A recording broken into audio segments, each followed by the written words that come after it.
Hi, my name is Jessica and I'm going to be doing an appendicular skeleton bone video. So if you look here at our skeleton, first I'm going to show you the pectoral girdle. And I'm going to start with the clavicle, which is right here. The acromial end is here, near the acromion, and then the sternal end is here, near the sternum. Next we're going to go to the scapula. And I'm going to start with the coracoid process. The coracoid process is right here. Next, the subscapular fossa. The subscapular fossa is right here. Okay. Next, the glenoid cavity. The glenoid cavity is right here. Right here, in here. Okay, next we are going to the spine. So I'm going to turn him around. The spine is right here. And then the acromion is right here. Then the supraspinous fossa, which is right here. Infraspinous fossa is here. Then the sternoclavicular joint is right here. Right here. Okay, then we have the acromioclavicular joint, which is right here. Right here. Next we're going to the arm. And so we're going to start with the humerus, which is here.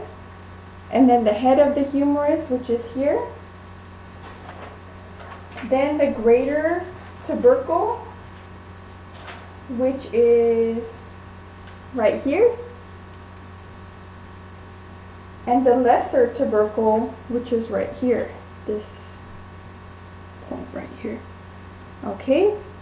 Then we're going to the deltoid tuberosity. So the deltoid tuberosity is right here. And then the medial epicondyle, which is right here. Right here.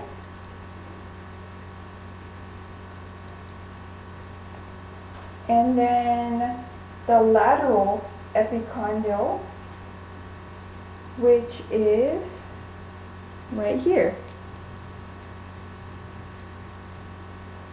And then we are going to the coronoid fossa, what goes in here, and the ulna. It allows the corresponding process of the ulna to move freely.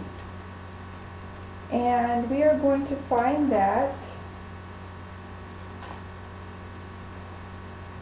right here. Right here. Next we're going to capitulum. The capitulum articulates with the head of the radius.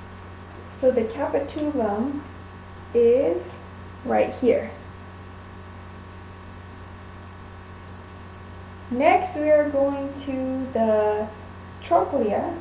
The trochlea articulates with the trochlear notch of the ulna.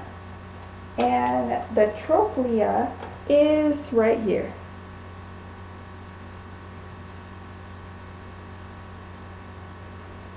Next we have the olecranon fossa. What goes in here?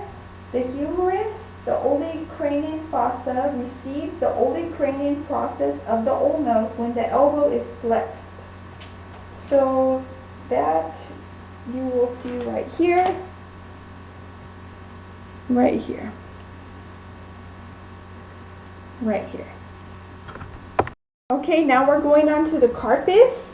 And that is the wrist. It's made up of 8 bones. We're going to start from the proximal row. We're going to go lateral to medial. We're going to start with the scaphoid. Then we're going to go to the lunate. Then we're going to go to the triquetral. Then we're going to go to the pisiform. Next, we're going to the distal row, down here underneath, and we're going lateral to medial. We're gonna start with the trapezium, then the trapezoid, then the capitate, then the hamate. Which bones form the wrist joint with what forearm bone? The scaphoid, the lunate carpals joined by the radius. And then which bone forms a joint with the pollex? The trapezium forms a joint with the pollex, which is the thumb. So then we're going to point out the metacarpals, which are here, and then the phalanges, which are the fingers. So metacarpals, phalanges. Now I'm going to do the pelvic girdle, and we're going to start, these are the coxal bones. They include the ilium, ischium, pubis, and they are fused during development of the skeleton together to form the coxal bone. So here is the ilium, here is the ischium, and here is the pubis. Okay, we're going to start with the acetabulum, which is right here, and then the pubis symphysis is right here, and the obturator foramen is this right here, this hole right here, and then the iliac crest. The iliac crest is right here. This is the iliac crest. Then the anterior superior iliac spine is right here, right here, right here. And then the iliac fossa is here. And then the greater sciatic notch, to turn him around, and that is right here. And then the ischial spine is right here. And then the ischial tuberosity is right here. Okay, so now we're going on to the femur, which is here. And we're going to start with the head of the femur. So I'm going to turn him around so we can see the head a little bit better. So the head is right here. This is the head of the femur right here. Next we have the greater trochanter, which is right here, and the lesser trochanter, which is here. So the greater trochanter, lesser trochanter. Next we have the adductor tubercles, and these are down here, right here, and right here. And then we have the medial epicondyle, which is here and here. And then we have lateral epicondyle, which is here and here. And then we have medial and lateral condyles. So the medial condyle is here, and the lateral condyle is here. So the medial condyle is here and the lateral condyle is here. Next we have the patella. The patella is the kneecap. So right here. Okay, now we're going to go on to the tibia. So let's move on. Okay. And we are going to start with the medial and lateral condyles. So the medial and lateral condyles are here.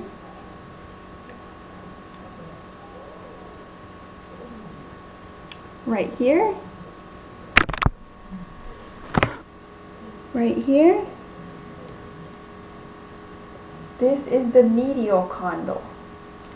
And then the lateral condyle is right here. That's the lateral condyle. Then the tibial tuberosity is right here. Right here.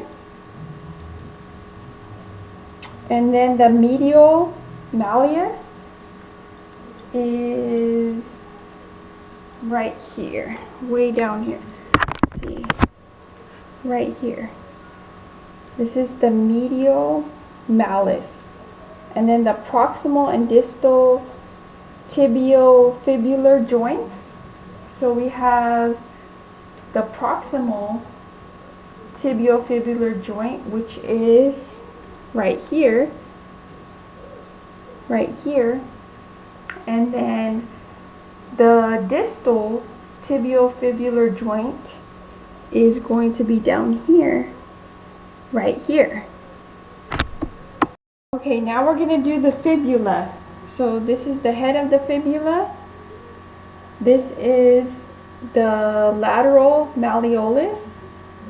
And then we're going to go on to the tarsus and the talus, which is here, and it articulates with the tibia.